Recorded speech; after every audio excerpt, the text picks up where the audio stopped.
नमस्कार मोर चैनल रे आपण मानक स्वागत जनाऊँ।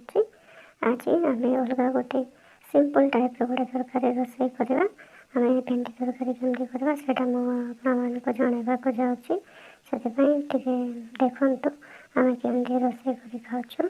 मो चैनल को जब नुआ भल लगे गोटे लाइक करेंगे और भल न लगे डिसलाइक करेंगे। जहाँ भी गोटे करके जीवे जहाँकि मुझे जानीपारि कि किसी तो लगुच आ दयाक मो भिडटा टे देखु। चलो आम स्टार्ट करवा। तो ये भेंडी जमीक नर्माली भल पानी धोईदे धोई सारापर छोट छोट छोट छोट कर काटिदेला देख मोर भेंडी तो काटवा सरू ना काटा लंबा हो वीडियो बोलिकी मुझे जल्दी जल्दी वीडियोटा को कटे सरेदेली। देख माने भेंडी जाक जोटा कौन बसे भल एवं नहीं कि चूल्हे बसईदे एमती बसैले पानी पकईदेली। पानी पकईकी बसली देख गोटे 10 मिनिट होमती होगला। तो लालिया लालिया थे से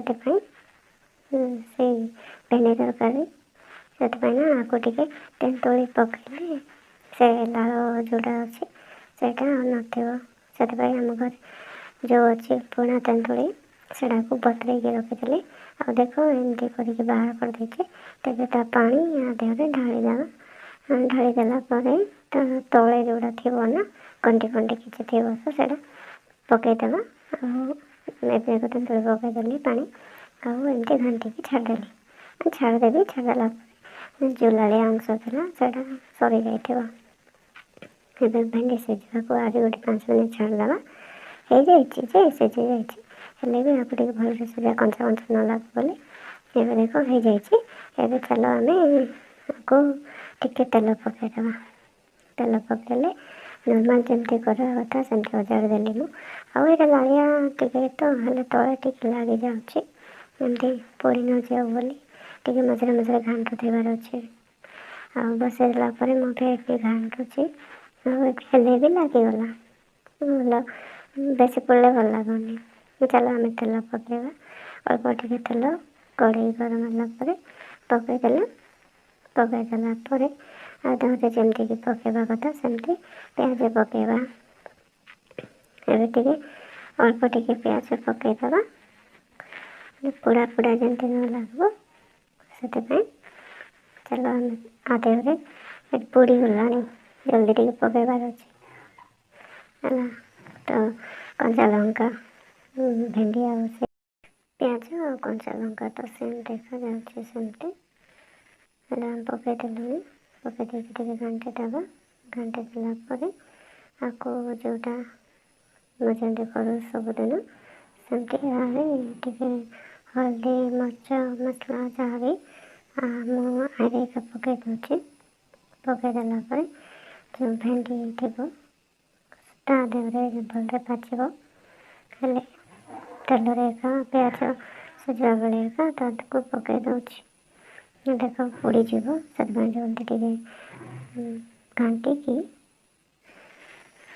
भेंडी पे ढाईदेला ना से तो आदि पूरा लालिया लालिया होगी थी ना से आपको टे बेसी टमाटर पकईक तेंतुली मु पकई देचे से लालिया होगी थी ना अब आम तो झोल कर खाଇବା लोक एवं सेमती करके घाटीदेली पोड़ी न जाऊ से ना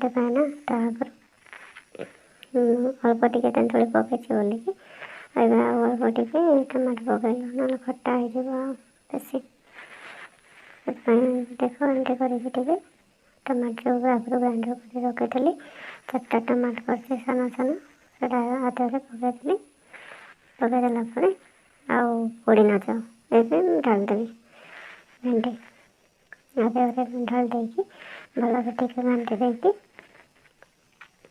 मिसवा को देवा। आओ कौन करवा आम तो झोल खाଇବା लोक पकईवा पड़ो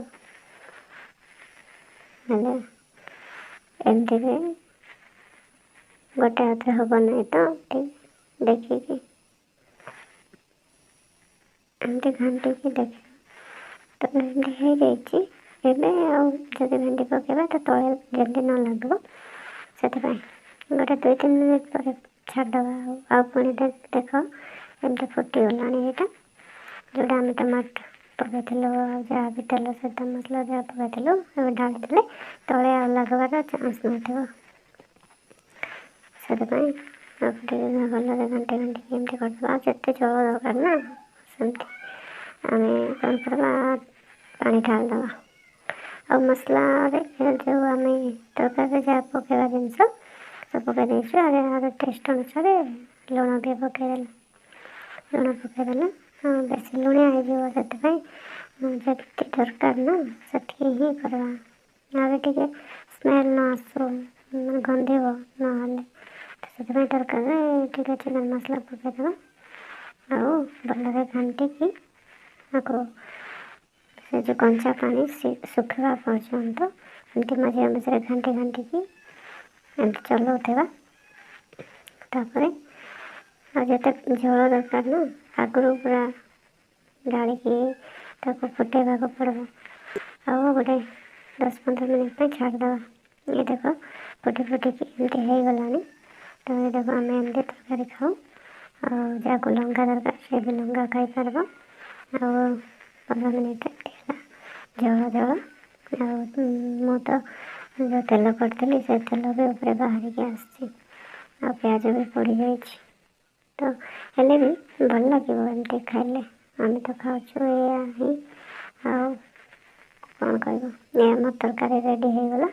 ଏବେ ଆକୁ ବନ୍ଦ କରିବା ଆଉ ଖାଇବା ପାଇଁ ରେଡ଼ି କରିବା। ଆମ ଚ୍ୟାନେଲକୁ ନୂଆ ଆସୁଛନ୍ତି ଦୟାକରି ସବସ୍କ୍ରାଇବ୍ କରିବେ।